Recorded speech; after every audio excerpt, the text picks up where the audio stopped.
I know that I'm a lucky man. I was lucky to survive capture in Singapore and to come out of the jungle alive after 750 days as a slave. I was lucky to survive my ordeal in the Japanese hell ship, and after we were torpedoed, I was lucky to survive 5 days adrift alone in the South China Sea. I was lucky to survive my close shave with the atomic bomb when I was struck by the blast at Nagasaki. For over 60 years, I have remained silent about my sufferings, about the unsettling tales of unimaginable torments. I am breaking my silence to bear witness to the systematic torture and murder of tens of thousands of Allied prisoners. We were a forgotten force in Singapore that vanished overnight into the jungles to become a ghost army of starved slave laborers. We were starved and beaten, tortured and massacred in the most sadistic fashion. In the early years after the war, my nightmares became so bad that I had to sleep in a chair for fear of harming my wife as I lashed out in my sleep. My nose had been broken so often during the beatings that I could not breathe through it. The tropical diseases that racked my body gave me pain for many years.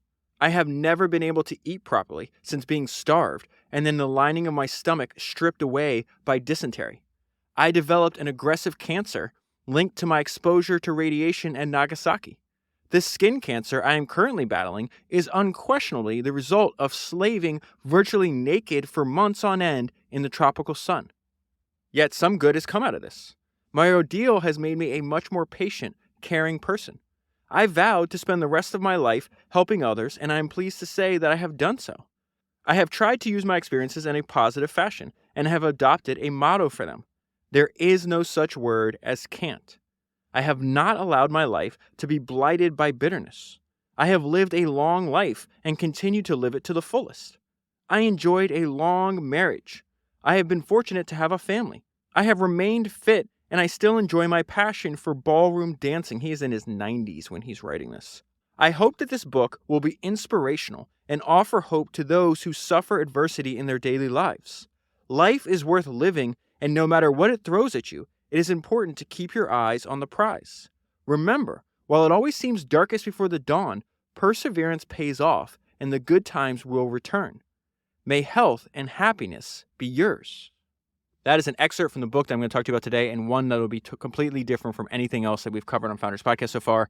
That book is The Forgotten Highlander, an incredible World War II story of survival in the Pacific, and was written by Alistair Urquhart. And the reason I want to tell you about this book and to make this podcast is because this book, the actual audiobook, has been a tool that I've been using for years. So it is very apparent, it's in these stories over and over again, the fact that a large part of entrepreneurship is a struggle with your own mental health. Mark Andreessen has the best description of this. He says that when you're building a company, you only ever experience two feelings, euphoria and terror, and nothing else in between. And it is the inevitable terror parts, the parts where you're feeling discontented, where you're feeling down, where you're under unbelievable amounts of stress, which are the most dangerous because that is when you are prone to give up and to quit. And so as Charlie Munger says, if you live long enough, bad shit is going to happen to you. It is inevitable. I've read a bunch of stories about how people deal with this. So like if you read the autobiographies of people like Teddy Roosevelt or Nelson Mandela, they would exhaust the body to relax the mind. Some people play sports. Some people go for long walks. Some people get sleep, whatever it is. One thing that has worked for me is listening to the audiobook of this book. It is a near perfect audiobook. It is 3 hours and 14 minutes long. When I'm under intense amount of stress, and here's a weird thing that you probably experienced too, sometimes there's no obvious reason for your stress. Everything in your life is going well. Your family is healthy and happy. You're fine. Your business is going okay. But there is some kind of weird, reoccurring discontent and stress level that I think all entrepreneurs experience. And so when that happens, I find it very helpful to step outside of myself. And the way I step outside of myself is I listen to this audiobook. I don't know, I've probably listened to it 5-6 times. I don't know how many times. And I think to myself, if Alistair endured this, if he survived this, if he didn't let that stop him from living life to the fullest, then you have no excuses, David. And I'll give you a summary at the very end, what makes this maybe the most remarkable story that I've ever read. I have not come across another book like this. So I'm going to jump right in. He's living in Scotland. Just a few days after my 20th birthday, the dreaded letter came from the War Office. This is the beginning of World War II. He's going to be drafted and conscripted into the Army, and they don't tell him where he's going. I was to report to the Gordon Highlanders headquarters. That's the part of the military he's going to be in. That's why the book is called The Forgotten Highlanders, because they literally disappear into the jungle, and they slave away for over 750 days, but naked. Just wait till you see what this guy had to endure. I will lose my job. So this is his first reaction to being drafted into the war was not, oh my God, I may be going to war. I may die. He's like, oh no, I'll lose my job. He had been working full time since the age of 14 because his family didn't have a lot of money.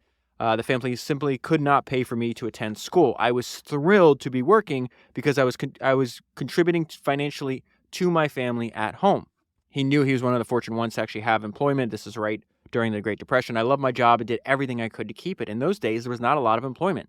The shipyards, textile factories, and paper mills had all been badly hit by the Depression, and we lived in constant fear of becoming idle. And so most of the things I'm going to share with you today, it's just the details of like all the stuff that he had to suffer through and to like persevere through. But I do want to pull out a couple examples where we see this a lot. I call this using the world as your classroom. He develops all these skills and knowledge that he doesn't use right at the time, but they wind up becoming beneficial later on. And in this case, he had nothing to do when he was a young man. They didn't have a TV. There was no radio. He's living in rural Scotland. So what he did is like he had a lot of energy. He kept himself unbelievably physically fit. And he didn't know. This winds up saving his life later. This is why I'm telling you. But he didn't know how fit he was until he got to boot camp. And he's going through all the PT, all the physical training.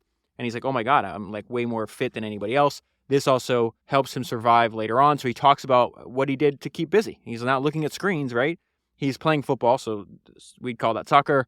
I'd play football. I'd be swimming. I played rugby and cricket. On Saturdays, I played rugby in the morning. Then I'd play football in the afternoon. And then I'd do gymnastics in the evening. I could not have fitted much more into my schedule if I'd tried, but I never thought anything of it. On Sunday mornings, he'd go down to the swimming club. They'd jump into this freezing cold water. This is going to save his life later. Every Sunday at 6 a.m., I'd be there and I'd be shivering. Later, all these swimming lessons would really be a lifesaver. He already mentioned in the introduction that he's going to be on a Japanese hell ship. It is going to be torpedoed by the Allies, and he's going to be stuck and adrift at sea for 5 days. So I want to skip ahead to when he gets sent to Singapore. They don't tell him where he's going. And I guess I should bring up something to you as well.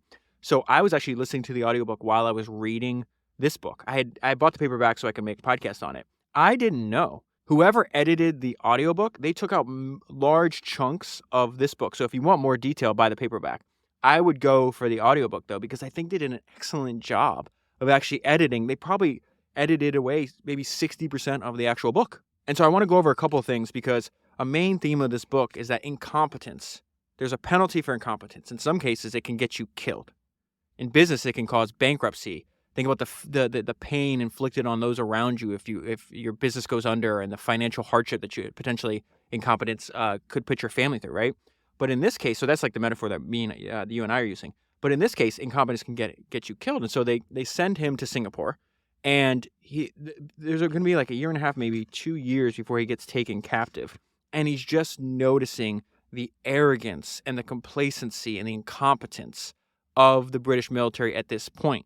And here's the first example. He arrives where he's going to be stationed, and he's like, this is kind of weird. I noticed immediately that the fencing did not extend all the way around the barracks, and it seemed a rather sleepy haven. And then he talks about the training and the equipment. They wasn't adapted to the environment. I think about this all the time because Ed Thorpe says, Charlie Munger says the same thing. The only way to win in business is to play games where you have an edge. There's a line that stuck out. I read this biography of George Washington and Ben Franklin. It's called Franklin and Washington. It's episode 251 if you haven't listened to it. I'm going to tell you a line from there in 1 second because it talks about, hey, the military police would literally pick you up and put the soldiers in jail if they weren't wearing the proper uniform. They're in the tropics. You know how hot Singapore is? And listen to what they're having them do under penalty of arrest. If we were spotted without wearing our proper uniform, including our thick, red checkered wool caps, despite the intense heat, the military police would pick us up. There's an excellent line that I've never forgotten in the Franklin and Washington biography. It's actually what led to Ben Franklin meeting George Washington. It's the fact that George Washington was helping the British soldiers fight the Native Americans. The British soldiers took what worked in Europe and tried to transport it into a completely different environment, thinking that would win a war against the Native Americans, and the Native Americans were just destroying them, which Washington wrote about and was published in the newspaper. That's how Ben Franklin met and became aware of Washington and wound up meeting him. The line from the book is, you might as well send a cow in pursuit of a rabbit. The Indians were accustomed to these woods. The Native Americans were playing within the circle of competence. The British soldiers were not, and so you know who's going to win that game. We see a very similar example in Singapore right during World War II. The quartermaster handed me my rifle. I thought he was kidding. I stared at this antique gun with utter disbelief. I saw that it was dated 1907. It was a bashed up relic from before the First World War. Remember, this main theme is that incompetence can get you killed. This is spread across many pages. This is another example. Bizarrely, each day between 1 p.m. and 3 p.m., the whole camp came to a standstill for a siesta. Every man had to be in his bunk during that period, so they're taking a nap. I disagree with this from the start. The enemy seemed unlikely to suspend hostilities to allow us time to rest during the hottest part of the day. It was hardly suitable training for jungle warfare, but our superiors thought differently. This ridiculous routine was typical of the complacency that served the British so badly in Singapore. Moving ahead, another note I left myself, a main theme of this book, never underestimate human incompetence. So now they're trying to train them for this fight that they'll likely take place in the jungle, and they're not realizing that your ideas aren't going to work here. Their tactics seemed antiquated and obvious, and they would have us weaving through the jungle. The enemy would have seen us coming from miles away. The officers were completely out of their depth. And so he makes the point over and over again. This was incompetence combined with overconfidence. The British is the largest empire in the world at this point. And he thought it was weird. He's like, on the ground, I'm seeing all this, like, these stupid ideas. We have terrible, antiquated weapons. We're in these ridiculous uniforms that just make doing our job even harder. We're in the tropical sun. Our officers are drunks, which I haven't even got to yet. And yet, if you read the local newspaper, there's all these headlines saying Singapore is impregnable. They would run lengthy articles on Fortress Singapore and how it was completely secured by the British and there's no way it could be ever invaded or overtaken. And he said the more that they trumpeted their impregnability, the more I began to doubt it. Remember, this is coming from the greatest empire on earth at the point. And so Bill Walsh in his book, The Score Will Take Care of Itself, says, when you reach a large goal or finally get to the top, the distractions and new assumptions can be dizzying. First comes heightened confidence, followed quickly by overconfidence, arrogance, and a sense that we've mastered it. This is exactly what is taking place in this book. We figured it out. We are golden, but that gold can tarnish quickly. Mastery requires endless mastery. In fact, I don't believe there is ever true mastery. It is a process, not a destination. The British are treating it like it was a destination. And so as time goes on, Alistair keeps getting promoted, and yet a lot of times when he meets his new superiors, they're like, he calls them imperious boozers. They're just all drunk. And he still sees more and more examples of what we're being told is not matching up what I'm experiencing on the ground. And here was the thing I guess would scare you the most. The pace of evacuations of the local population of women, children, and other civilians was increasing ominously. Why are all the locals leaving? Again, the British army is complacent. The military is complacent. Why aren't you asking what's happening? What do they know that is causing them to flee? And we're just carrying on like it's an everyday thing. He talks about they're having, at the exact same time this is taking place, they're having these like crazy over-the-top, luxurious dinner parties at the governor's mansion. People show up in tuxedos and are eating like caviar and all this other crazy stuff. It's like, this is kind of weird. Like, this is what you guys are doing. And yet all the civilians and all the local population is getting the hell out of here. And so Alistair and some of his fellow soldiers that are paying attention to what's going on, they're getting terrified. And they're like, I'm scared to death. And they're like, okay, well, maybe the Japanese are just as disorganized as we are. And then the response at the lunch table, this guy says a line that, in my opinion, is one of the best lines in the entire book. He says, invaders are always organized. And so they would complain about this, but their superiors would say this is impossible. And a lot of this was rooted in the fact that they thought they were racial supremacy over the Asian forces. So he says there was an undercurrent of complacency and racial supremacy too. It was inconceivable that the greatest empire that the world has known could be defeated, this is their line, by little yellow men. All kinds of this mumbo-jumbo was repeated in relation to the Japanese and their alleged weaknesses. And this kind of attitude carries right up until the point where there is no turning back. On the 8th of December 1941, it was a normal day in Singapore, just like any other day, until there was a tremendous explosion just 50 yards from my small office that sent me diving under the desk for cover. Japanese bombs started raining down on us. This was it, I realized. War. I could finally learn why my father's hands shook during thunderstorms. His father had served in World War I. And so there's going to be a few weeks of this bombing until he's actually captured. And in the middle of this, one of his superiors comes to him and they drop off. Alistair's, I think, 21 at this point in his life. Maybe, I think he's 21. And so they give him, he has to care for these kids. You have to remember them because they're going to pop up in the story a few times. And so they bring over this 14-year-old named Freddie, his elder brother James, who's 15, and then a 16-year-old kid, John. And so Alistair's like, what the hell am I supposed to do with them? And they're like, you have to watch over them, take care of them. So he puts them in the basement. They're going to be there for a while until the Japanese actually come into the office and lead these guys away at gunpoint. This is what he's experiencing this whole time. All my previous experiences in Singapore, the arrogance, frivolous behavior, sheer ineptitude suggested that we were no match for anyone, let alone a well-organized and determined aggressor. And that is exactly what he's saying. He's like, we look like amateurs, they look like professionals, and they're just running through us like a hot knife through butter. And now we get into this unbelievable torture that he's going to be under for the next 5 years. So they come in, they take everybody at gunpoint, they're bayoneting people, they're chopping people's heads off, and he's out in the blazing sun. Remember, they're broadly Northern European, right? They're not supposed to be this close to the equator. As we stood there in the blazing sun without food, water, or shelter, the horrible reality broke over me in sickening, depressing waves. I was a prisoner. It was a gut-wrenching realization to think that my liberty was gone, and there would be no telling for how long it would be so. This was the worst moment of my life. Essentially, he's saying, I have no freedom, I have no autonomy, I have no control. So they make them start to watch, they make them start to march, rather. A horrific sight confronted us. We came face to face with a thicket of severed Chinese heads speared on poles on both sides of the road.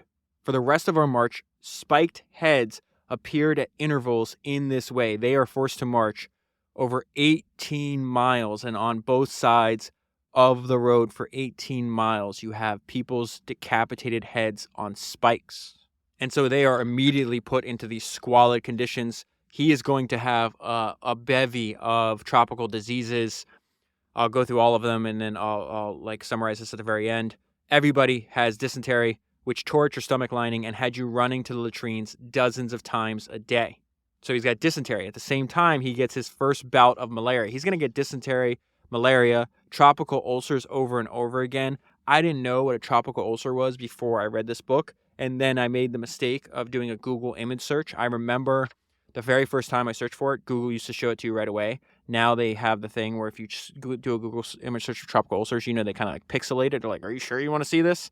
Essentially, your flesh is eating it away, and you can see the bone. That's going to happen over and over again. I suffered my first bout of malaria with no sprays or mosquito nets. The place was alive with insects.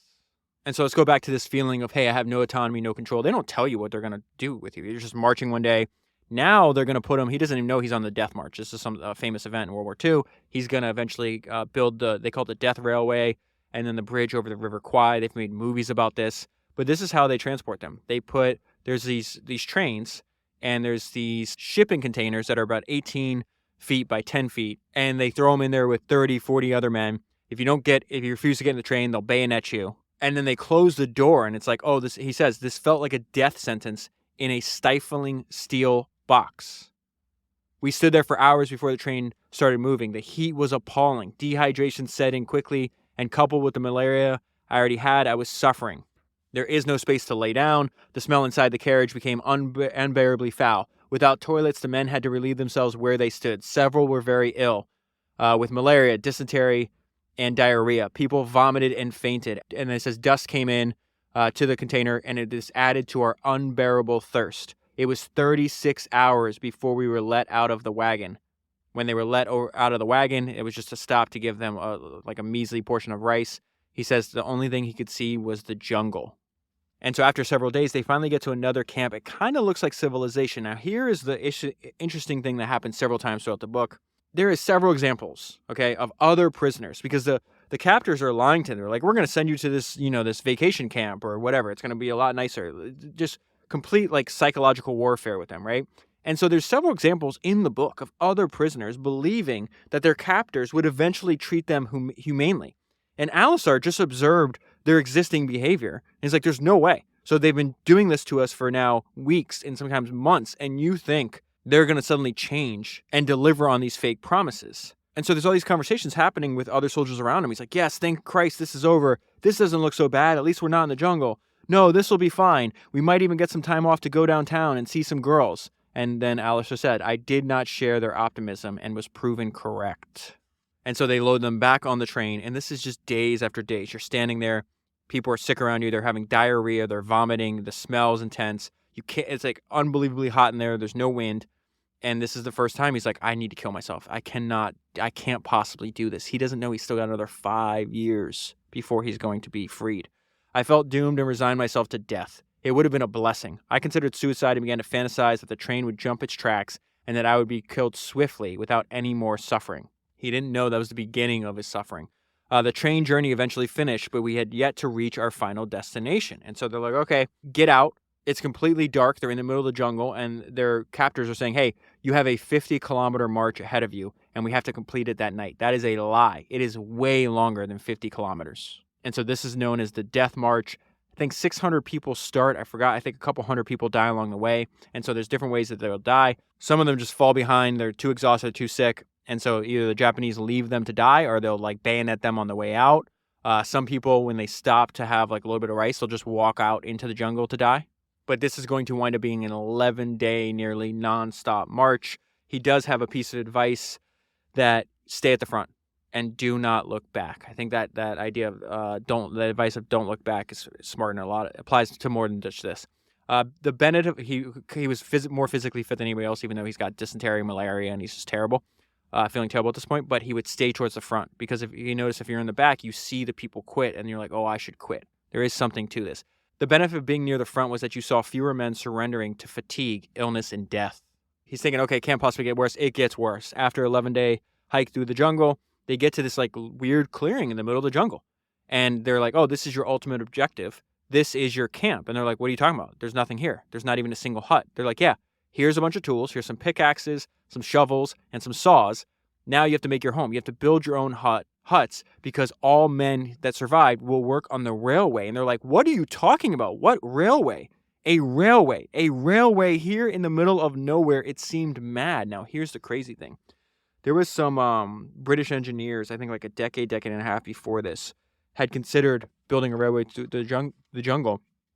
And they said they couldn't be done without a massive sacrifice of life. And so the Japanese are like, yeah, we know. That's what the POWs are for.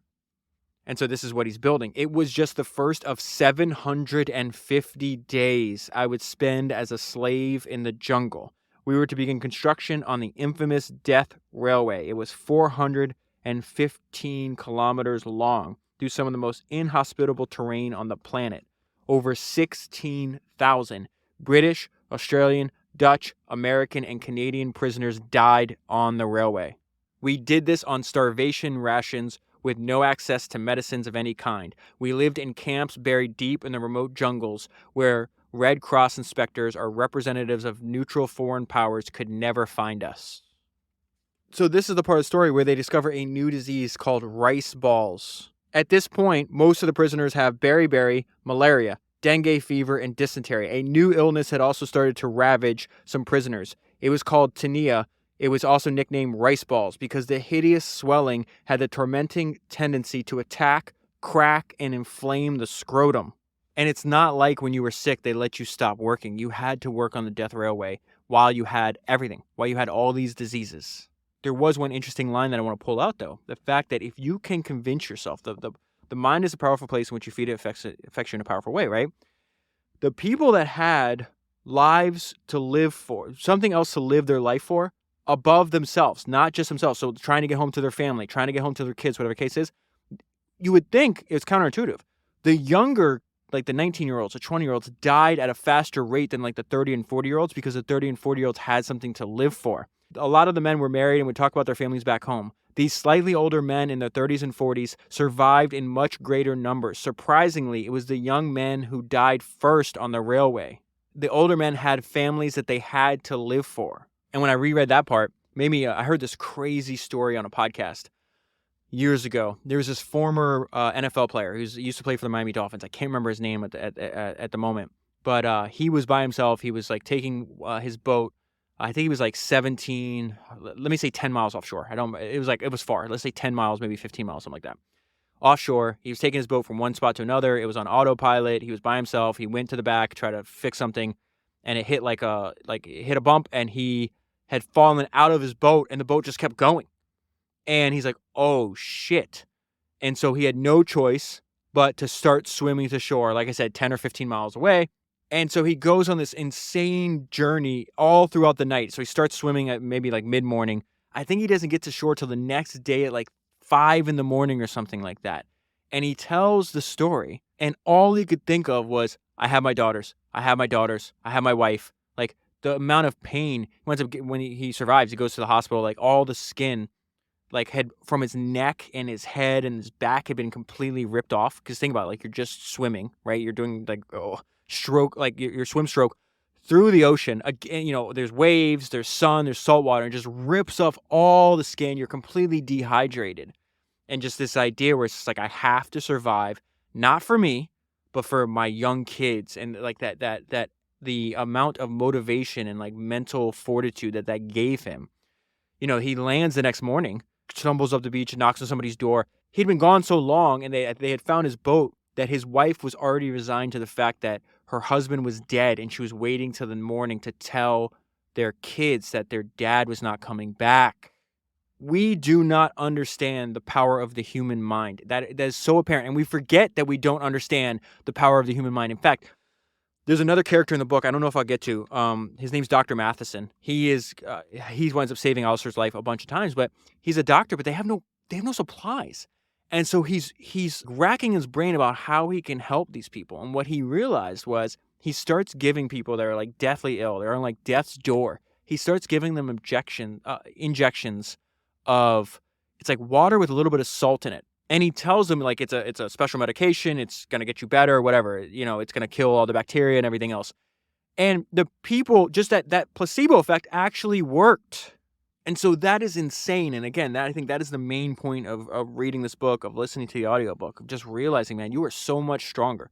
You can endure so much more than you think you can. Let's go back to this. He has one mantra: survive this day. Every morning I would tell myself over and over, survive this day, survive this day, survive this day, survive this day. We all suffer from depression. Men were taking their own lives. Men cut their own throats or simply walked into the jungle to die. That is the consequence of not having that kind of mental fortitude. Going back to all kinds of diseases that they're forced to work in. Remember, he's in a jungle naked. He's doing this naked. Due to the lack of vitamin B in our plain rice diets, he only ate rice for like 3.5 years. All of us had fallen victim to beriberi. That gave us a swollen tummy and a tremendous pain in your joints. Sometimes the side effect of beriberi was blindness. So he's got beriberi, he's got malaria, he's got dysentery. Guess what he has now? Kidney stones. Kidney stones were brought on by constant dehydration. And then he's got more pain and suffering because they're getting beaten every day. Beatings were totally routine. Guards would strike the open tropical ulcers on your legs with a bamboo stick, causing intense agony. Again, if you want to just Google image search tropical ulcer. Each time I took a beating, it chipped away, not just at my bones, but at my will to endure them. These were some of the most sadistic and evil people on the planet. And this is what he means by that. They'd find interesting ways to torture the prisoners. So they would tether prisoners to the ground, spread eagle. They would wrap wet rattan around their ankles and their wrists, and then tie them to stakes in the ground. As the rattan dried, the ties would slowly gnash into the skin because they would get tighter. So they actually used this. This is the way they built their huts. They would wet rattan, or it might be rattan. They would wet rattan, and then when it dries, they would wrap it around bamboo sticks, and then when it would dry, it would like kind of seal the structure for the huts. And so they would do this for your ankles and your wrists, and then it would dry. There's nothing to stop it from constantly constricting you, and so it would like tear into your bones. Put it around your ankles and your wrists, and then tie you to stakes in the ground. As the rattan dried, the ties would slowly gnash into your skin, drawing blood and tearing into cartilage as it pulled limbs from their sockets. They would leave these people there all day. Going back to the tropical ulcers, the cuts in my feet and legs had turned into tropical ulcers. They rotted your flesh, muscle, and tendons. Flesh simply fell away. This is the first time that Dr. Matheson gives him advice. This is not the last time. This is the first time that he gives Alistair advice that saves his life. Because he's like, listen, I have no medicine for you. He goes, you know what's in the latrines, right? So that's where obviously everybody's defecating and peeing and everything else. There's maggots in there. He goes, you got to go to the latrines. This is crazy. Listen to what I'm about to say to you. This is insane. So the doctor says, yes, go down to the latrines. Pick up the maggots. They fix you right up. Go down to the latrines, find yourself a handful, and sit them on your ulcers. They will chomp through the dead flesh, and before you know it, you'll be right as rain. And it actually works. He says, I can still feel the sensation to this day. They literally eat away at the dead flesh, and you have to get them out of there. You have to count how many maggots you put in there, because you can actually they can cause even more damage if you leave them in there. So you wait until they're done, and you have to pull them out. And this is the advice that Dr. Matheson is giving you: the power of the mind. On countless occasions, I have seen two men with the same symptoms and same physical state, and one will die and one will make it. I can only put that down to sheer willpower, the power of the mind. He's telling Alistair, don't you dare give up. Do not let them beat you. This is going to be hideous, but you can survive it. And it's glad that he did. He winds up going back to Scotland, gets married, has children, has grandchildren. And so he goes back to this idea that he keeps having this reoccurring thought. It just simply cannot get any worse. It's impossible, and it always gets worse. They had reduced us to the Stone Age. There were no positives, no haircuts, no days off, no vegetable stews, no fried duck-aids. He's like fantasizing about food because he's always starving. No song. There was not even a single book in the entire camp. It was work, work, work, and more work. It simply could not have been any worse. The same thoughts went through my mind. We have been used up. We're no use to them anymore. We're all going to be massacred. And we know it's going to get worse. What do I mean by that? A guard tries to rape him, and then he's put in solitary confinement. One night I awoke with dysentery. I raced to the latrines in the dark, but on my way back to my hut, a guard stopped me. He yammered in my face. I had no idea what he was going on and about. He was talking frantically and then pointing down at my midriff. To my horror, I realized that he was becoming frisky. Jiggy, Jiggy, he was saying. No, I shouted at him. Jiggy, you me, Jiggy. I told him no again firmly. He carried on trying to grab me. So without hesitating, I kicked him as hard as I could, square between his legs. He collapsed, groaning in agony. And so because he hit a guard, they throw him into solitary confinement. It's completely dark, completely black. He has no idea how long he's going to be in there for. Most people that are put in there do not come out alive. And he talks about this. Every minute of every hour throughout the night was pure torture. As day broke, I was a hopeless mess. When I lost consciousness, they threw buckets of water over me and kicked me. They bashed my eyes until they were sealed shut. I had heat exhaustion. I prayed for a bullet through the brain. In the darkness, the sense of isolation was devastating. Day came and went, the only notion of time provided by the arrival of a watery bowl of rice once a day. Malaria struck me down, pain that was diverted only when tropical ulcers and kidney stones reared to the fore. I had counted 6 or 7 bowls of rice by the time they allowed me out. Then he survives long enough to start working on the bridge of the River Kwai, which there's a movie about. And then here is the big problem. The River Kwai harbored a killer even more lethal than the Japanese in our starvation diets. As an inevitable consequence of the lack of sanitation and tens of thousands of dead bodies buried in shallow graves or dumped in the jungle, the river system was loaded with cholera. I just finished reading this book called Shantaram, which is heavily recommended to me. And I learned there's a cholera epidemic in that book as well. It's like a deadly killer. I learned that I think it said the word cholera is like Greek for diarrhea or something like that, or Latin for diarrhea. But the crazy thing is how fast it can kill you. So what cholera is essentially explosive diarrhea and violent projectile vomiting, usually at the same time. The first 24 hours were crucial. If you could survive a day and night, you would probably live. Most men who succumbed did so in the first few hours. That's the crazy thing. Men who threw the bodies of cholera victims on the funeral pyre in the morning could easily contract the disease, die, and be thrown on the pyre themselves in the evening. And is after having cholera, malaria, dysentery, kidney stones, tropical ulcers, all beriberi all at the same time, the unexpected lucky break, he's actually too sick to work on the railway. He's lucky they didn't bayonet him and just kill him and leave him in the jungle. The next thing I knew, I was being carried down to the river on a stretcher and loaded on a 40-foot barge. We arrived at a hospital camp. It was then I realized how lucky I was. There were nearly 10,000 survivors gathered in the camp in various states of decay. Cholera had been the final straw for my health. I could no longer walk. He has to relearn how to walk. Dysentery, malaria, beriberi, and gaping ulcers had engulfed both ankles and lower calves. I could no longer even move my legs. And so he is nearly dead, but he had good karma. Remember when back in Singapore, they dropped off this 14, 15, and 16-year-old kid. They're like, take care of him. They all looked up, even though Alistair was only like 5 years older than him. He like genuinely cared for them and protected them. And so he hadn't seen them in, I don't know, it's been like a year and a half or something like that. And so he winds up running into the younger kid. The kid is like 15 or 16. That's the Freddie kid. Freddie, he was like uncontrollable in the sense like he would explore the camp. He was extremely outgoing. He'd make relationships with everybody. He was a good smuggler. He's like this little kid. And so The reason I say he had good karma is that Freddie and his brother had been put at this hospital camp the whole time, and they were healthy. And so they were able to smuggle Alistair extra food to help him recover, food that other people recovering in the hospital camp did not get access to. The supplements to my diet of 2 egg omelets, molasses, coconut, and papaya assisted in my recovery and probably helped save my life. And so he still cannot walk yet. And so this is where he's learning mind control. This is where, again, he's writing a book at 90 years old, detailing every single thing that he went through to inspire you to not give up. Think about the kind of mind control that you have to be able to do something like that. There was nothing to do but sit and wait it out. By now, I could shut down my mind more easily than before and ignore my terrible thoughts. So once he's nursed back to health and able to walk again, his captors are not going to sit there and let him, he's not going to be hanging out at the hospital camp anymore. He's put back to work. They take him back to Singapore, and now he has to work at the docks.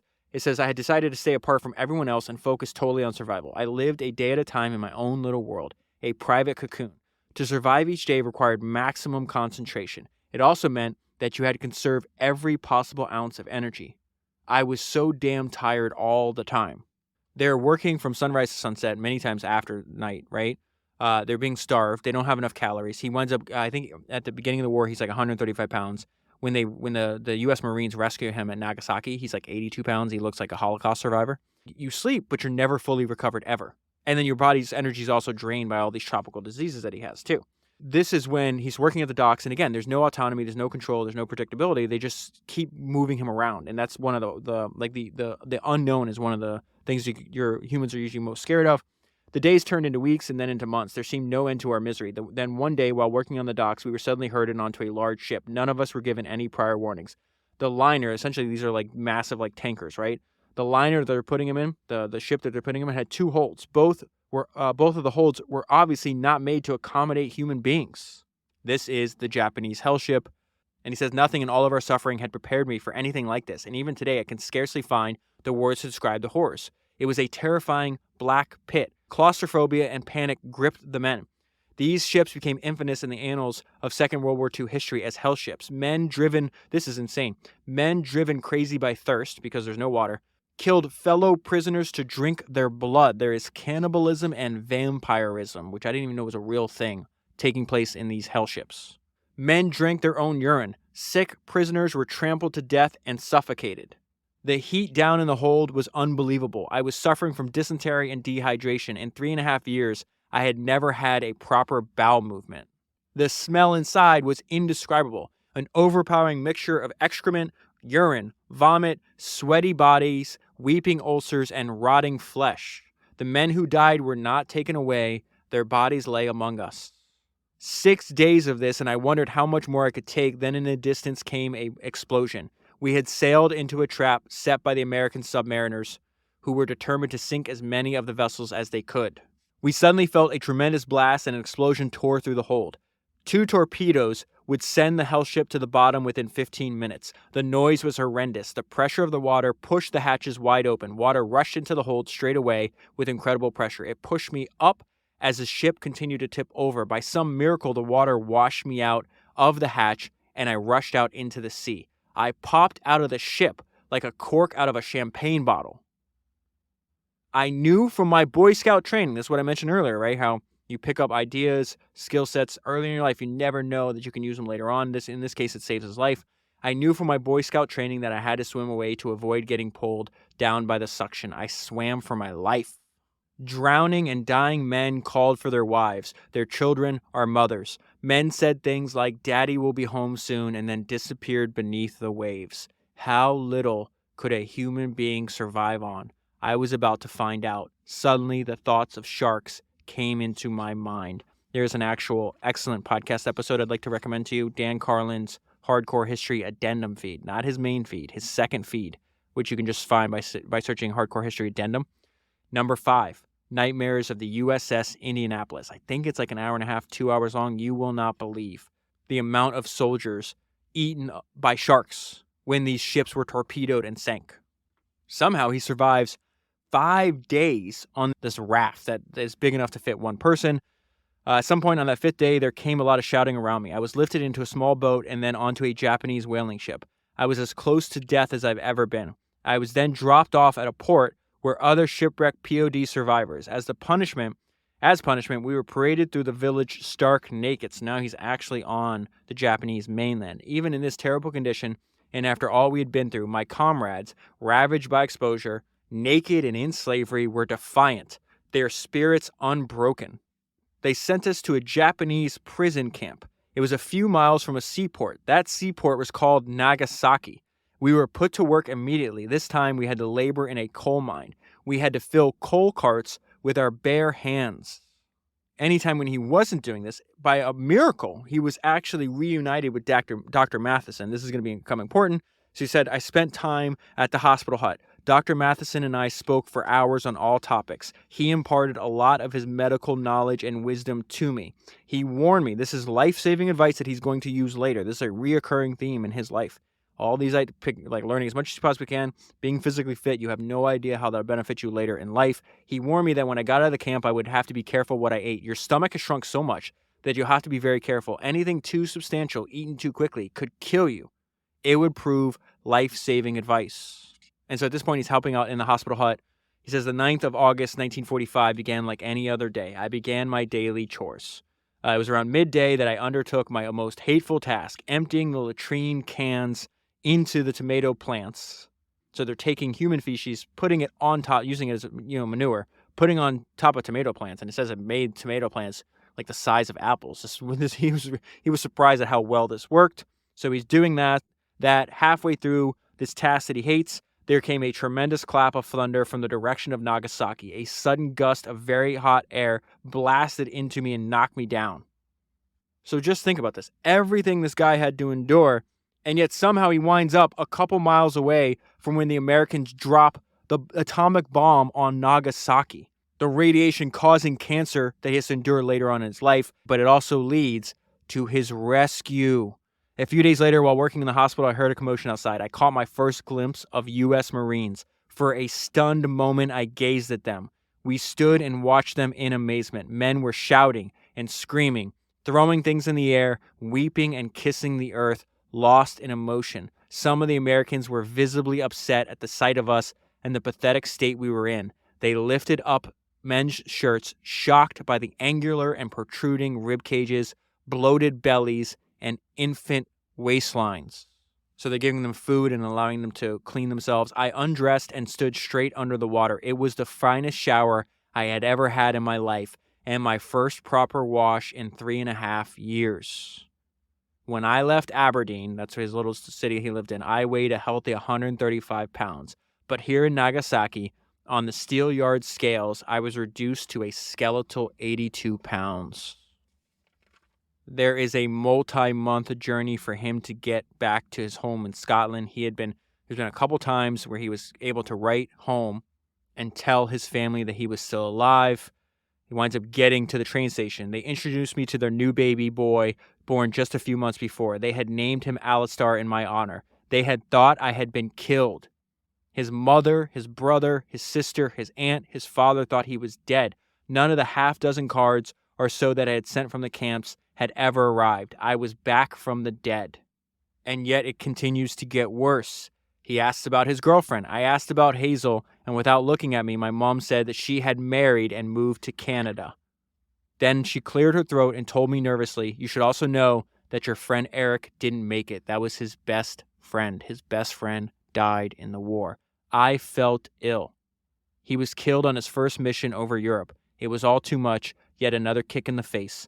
Nothing prepared me for the loss of such a close friend. All I could think was, why then am I still alive? I hated myself. I knew they were trying to be there. His family was trying to be there for me. But all I wanted to do was be on my own. I had lived a solitary and sorry life for so long that love only suffocated me. For months, he struggles with trying to be a social person, trying to get healthy. He still is too sick to work. And then he had this love before the war of ballroom dancing, something he's still doing. He passed away a few years ago, but something he was still doing even in his 90s. And that actually, like getting into something he loved, wound up being the best rehabilitation for him. That's how he winds up meeting his wife. That's why he winds up building up his strength. And he just said, like, the best rehabilitation I could have ever asked for was ballroom dancing. And then unexpectedly, he has a reunion with Freddie. Freddie was in the war when he was like 15 years old. He's probably 2021 when he shows up at the door. One day in July 1946, there came a knock at the door. I had visitors. I came downstairs, opened the door, and almost fell over. Freddie stood there with his trademark grin. This is very important because some people never recover from the war. So it's one thing to survive, right, physically. You also have to survive mentally, not let it inhibit you living the rest of your life. For the rest of his life, Freddie would phone me every night, no matter what was happening in either of our lives. But Freddie never came out of the camps, and he drank heavily to forget. He would die within 10 years of returning of cirrhosis of the liver, still a young man. And so he talked about this motivating himself to not let the same thing happen to him. Yet I owed it to myself and to the others who never made it back to make the most of my life. And he brings it up to the 90-year-old version of him. My 2 children grew up, and I took great pleasure from their success, as I did when my grandchildren came along. Life continued to throw up challenges. After my wife Mary suffered a stroke, losing the power of speech, I nursed her for 12 and a half years. Through all of this, my sufferings as a prisoner taught me to be resilient, to appreciate life and all that it has to offer, which he did. And he says, and at 90 years of age, I'm still working on my foxtrot. And so now I want to put the book down and I want to read to you my summary that I wrote to myself the first time I had read the book. And so this text I'm about to read to you, I will put it down below in case you want to copy it, because also when I'm stressed, I find rereading this helpful. And so here's what I wrote to myself and for myself many, many years ago. Alistair Urquhart was conscripted into the British military to fight during World War II. He was 19 years old. He was sent to Singapore. The Japanese invaded and he was taken hostage. He survived 750 days in the jungle working as a slave on the Death Railway and the bridge to the River Kwai. Most of the time he wore completely naked. He contracted dysentery, malaria, and tropical ulcers. A lot. He was transferred to a Japanese hell ship. The ship was torpedoed. Almost everyone on the ship died. He did not. He spent 5 years adrift at sea until he was picked up by a Japanese whaling ship. He was sent to Nagasaki and forced to work in a mine. 2 months later, he was struck by the blast from the atomic bomb. He was freed by the U.S. shortly thereafter. He returns home to Scotland and finds out his best friend died in the war and the girl he loved got married and moved to Canada. At 90 years of age, he wrote the book to inspire others to persevere when they are faced with hardships in their life. I think it's a great book for entrepreneurs. The story demonstrates the adaptability of all humans, our fierce desire to survive, and puts the stress of building companies into the proper perspective. The entire story only takes 3 hours and 14 minutes. I hope this podcast serves as a reminder that we're all way stronger than we all know, and I hope I can convince you to buy the audiobook. If you want more details, then buy the paperback version that I have, which is much, much longer. I will leave a link down below. If you buy the book using that link, you'll be supporting the podcast at the same time. That is 318 books down, 1,000 to go, and I'll talk to you again soon. I'm glad you made it to the end. Founders listeners are not quitters. If you have not already signed up for the Founders AMA private feed, I highly recommend doing that right now. I will leave a link down below, but it's also always available at founderspodcast.com. Because of the insane amount of research that I have done over the last 7 years for this podcast, I have a very unique data set that's available nowhere else. There's over 20,000, I've read over 100,000 pages. We're at like 315 books, something like that. I have somewhere between like 20 and 21,000 highlights and notes from this project. 90%, probably over 90% of my highlights and notes never make it onto the podcast. Yet the information contained in them is excessively valuable. So what I did is, like, I'm constantly getting questions all the time, right? And I look at them like they're unique prompts to try to get some of this information out of my head and out into the world so it's actually useful to you. And one way to do this so everybody benefits is by actually making a private AMA feed. So if you become a member, you'll be able to ask me questions directly. There's a private email address that you get in the confirmation email after you sign up. Do not share that email address because I read every single one of these emails myself. I don't have an assistant doing it. I'm the only one that has access to that email, so I read every single one myself. Now, the questions that I get from these emails, I answer, and I turn them into short AMA episodes. So that allows other members to learn from the questions of other members. You can also add a name and link to your website with your question so that other members can check out what you're working on. I've already heard from subscribers to the AMA feed that they've actually got new paying customers from people that discovered their business from an AMA question. I plan on making several new episodes every week. If you are an enthusiast of Founders Podcast, I highly recommend that you become a member. You can join by using the link that's in the show notes on your podcast player or by going to founderspodcast.com.